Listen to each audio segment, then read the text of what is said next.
There's going to be 3 bosses, 1 Holy Paladin, 1 Prop Paladin, 1 Ret Paladin. The long story short is that they all have an ultimate, which is with like an aura, Devotion Aura, Mercy Aura, and Wrath Aura, I believe.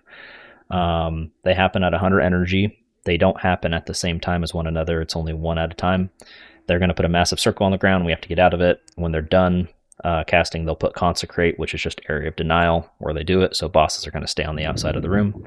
And during their ult, while the aura is out, they're going to cast another special ability. We'll go over this in a second. The thing that I kind of need people to look at to kind of help me understand their perspective based off PTR footage is it feels like it's a range prefer fight, just like Soul Hunters was. Just because there's a lot of you're forced away from the bosses, and which obviously range play better at.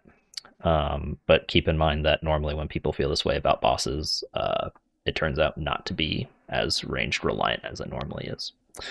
So boss breakdown, every single boss does something different, and some of them do all the same.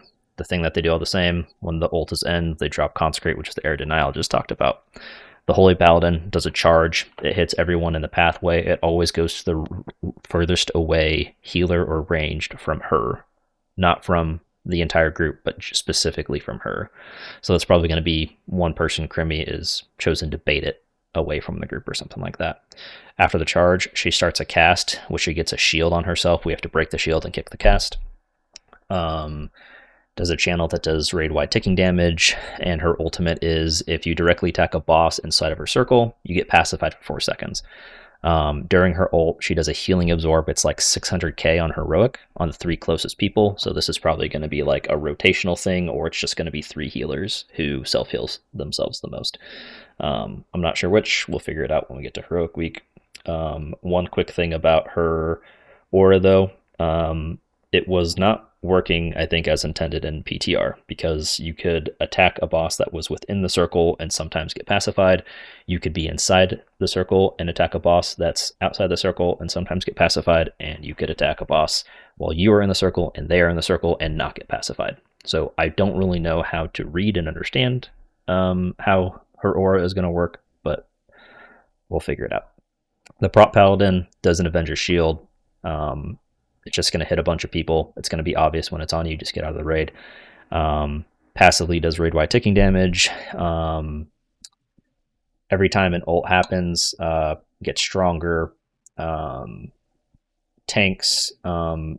This taunt swap is going to be pretty similar to Soul Hunters, except they're both going to do the Soul Hunters thing, which is they're both going to cast Judgment, the Prop Paladin and the Ret Paladin, and then immediately do Shield of the Righteous for the Prop Paladin, and then immediately do Templar's Verdict for the Ret Paladin. You have to taunt off each other before the second cast comes out, and it's immediately after, which is why I put that GIF in the channel for you guys to see. Prop Paladin ult is Devotion Aura, 75% damage reduction, and then throws out shields in random directions. It doesn't target people, it's just like missiles shoot across the screen, basically. Prop Paladin, Divine Storm, it's just random AoE damage to people within 8 yards. So ranged, you don't want to be stacked in melee is what that means. His ult increases damage done by 100%. Or sorry, if we're inside that circle, we take 100% extra damage. His ult is Execution Sentence, which just hammers drop from the sky on 5 people. It's a soak mechanic, and then once it lands, a bunch of hammers come around and spin around. Tanks, this is just for you. I'll let you guys read that. So what that looks like: Avenger Shield, spread circles, get out of the raid, shoots shields out during her ultimate, Devotion Aura, just dodge stuff and get out. Execution Sentence, these are soak circles, get in with your friends, help them out. Just one quick thing so that no one thinks this is tech. The tool tip for his aura specifically says everyone takes 100% increased damage that are enemies. So it's not like he takes 100% increased damage while he's in this. So don't try to game it or anything. He's probably the simplest out of all of the bosses. And then she is probably the most complex, where she'll do this charge thing.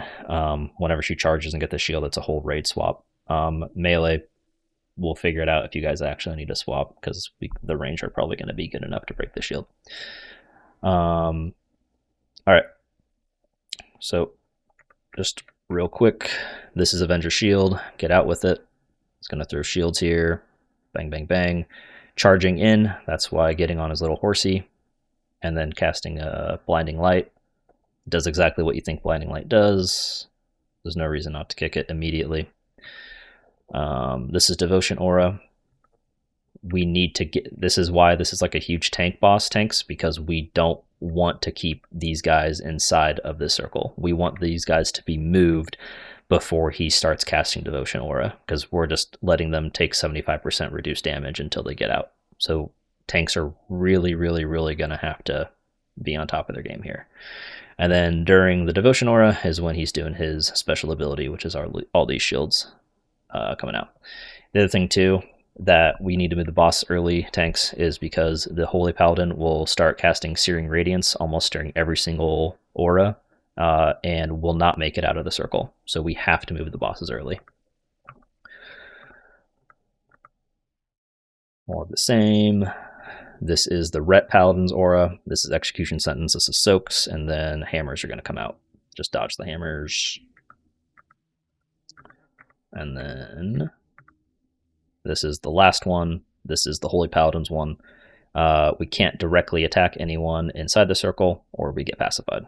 And then also does a healing absorb on the closest 3 targets to herself. And that's the entire fight. The only thing you can't really see is the consecrations that are going down, which is just Area of Denial. So, any questions? Cool. Again, if people don't mind and have the time to take a quick look at the fight, I'm interested on if people think it's going to be like Soul Hunters with like the range stack situation.